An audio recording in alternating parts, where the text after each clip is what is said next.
Hello, my name's Mattie. Welcome to my Storyland. Philip K. Dick might be the most famous writer you've never heard of. Not that he's actually unknown, far from it. In science fiction circles, he's a giant, and he has become a little more widely known in the past few years, but the fact remains that even today, most people would not recognize his name, as perhaps you do not. But you might recognize some of the movies based on his books and stories. Movies like Blade Runner and Minority Report, The Adjustment Bureau, A Scanner Darkly, Paycheck, Screamers, Imposter, Total Recall. The recent miniseries The Man in the High Castle, to name a few. He was a serious writer and specialized in dystopian science fiction. He wrote about identity and the nature of reality, and his work is often surreal, dreamlike. Heavy stuff. But every now and again, he ventured into the whimsical, and The Eyes Have It is the perfect example. Published in 1953, and among the shortest of his works, this gem is a playful delight. It's about the oddities of the English language, the richness of its metaphor, and the danger of approaching life too literally. And today, it is my pleasure to read it to you. Are you ready? Then let's begin. The Eyes Have It by Philip K. Dick. It was quite by accident I discovered this incredible invasion of Earth by life forms from another planet. As yet, I haven't done anything about it. I can't think of anything to do.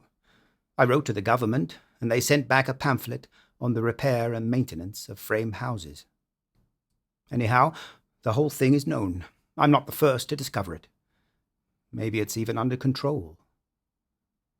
I was sitting in my easy chair, idly turning the pages of a paperbacked book someone had left on the bus, when I came across the reference that first put me on the trail. For a moment, I didn't respond. It took some time for the full import to sink in. After I'd comprehended, it seemed odd I hadn't noticed it right away. The reference was clearly to a non-human species of incredible properties, not indigenous to Earth. A species, I hasten to point out, customarily masquerading as ordinary human beings.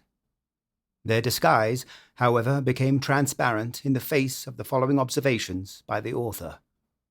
It was at once obvious the author knew everything, and was taking it in his stride. The line, and I tremble remembering it even now, read, "His eyes slowly roved about the room." Vague chills assailed me. I tried to picture the eyes. Did they roll like dimes?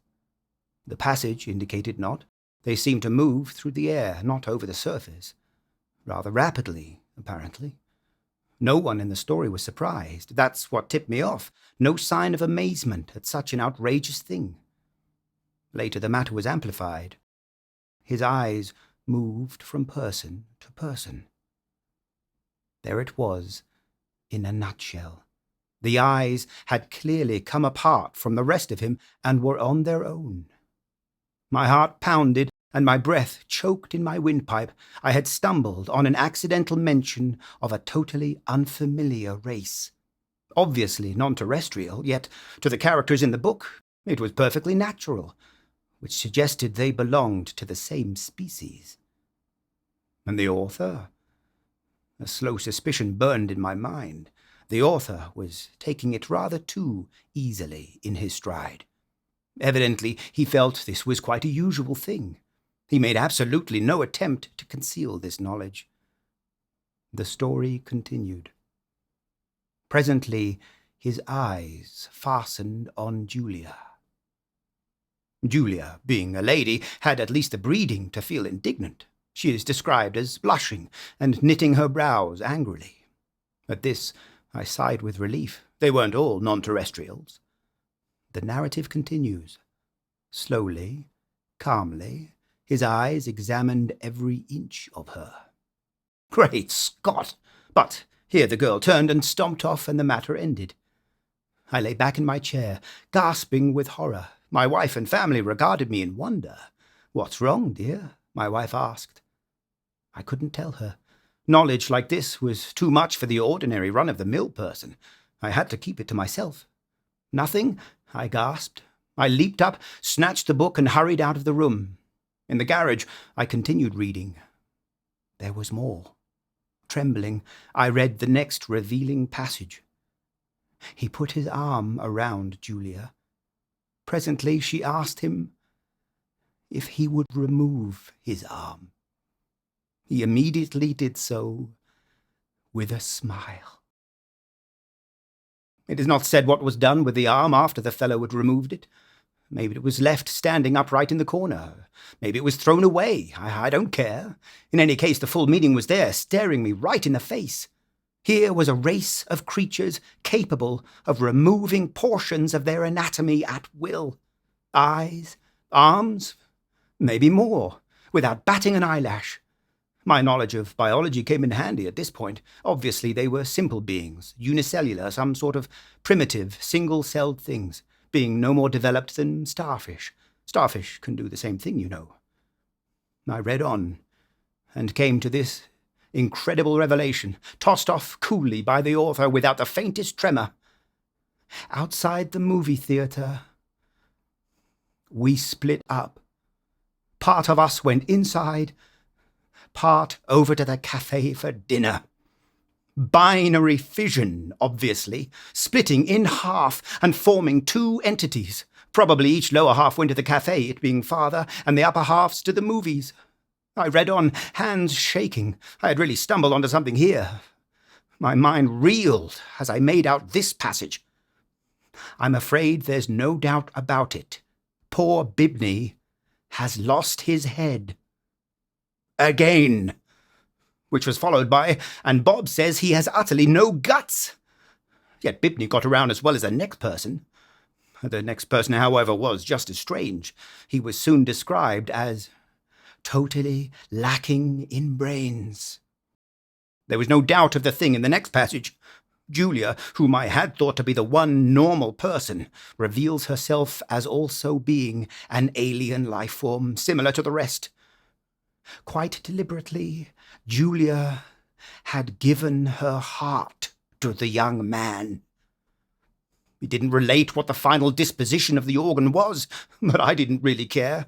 It was evident Julia had gone right on living in her usual manner, like all the others in the book, without heart, arms, eyes, brains, viscera, dividing up in two when the occasion demanded, without a qualm. Thereupon she gave him her hand. I sickened. The rascal now had her hand as well as her heart. I shudder to think what he's done with them by this time. He took her arm. Not content to wait, he had to start dismantling her on his own. Flushing crimson, I slammed the book shut and leaped to my feet, but not in time to escape one last reference to those carefree bits of anatomy whose travels had originally thrown me on the track. Her eyes followed him all the way down the road and across the meadow. I rushed from the garage and back inside the warm house, as if the accursed things were following me. My wife and children were playing Monopoly in the kitchen. I joined them and played with frantic fervour, brow feverish, teeth chattering. I had had enough of the thing. I want to hear no more about it. Let them come. Let them invade Earth. I don't want to get mixed up in it. I have absolutely no stomach for it.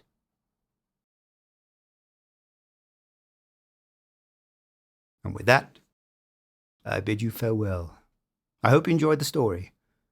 Perhaps I'll see you again. I certainly hope so. Until then. Hello, Mattie here. Thanks for watching me read stuff. There are lots more videos of me reading stuff over on my channel, and if there's other stuff you'd really like me to read, just let me know in the comments section below. Don't forget to hit the like and subscribe buttons, and I upload new videos all the time, so maybe hit the bell icon too, so you can get notified when new stuff comes out. Thanks again for watching, and see you next time.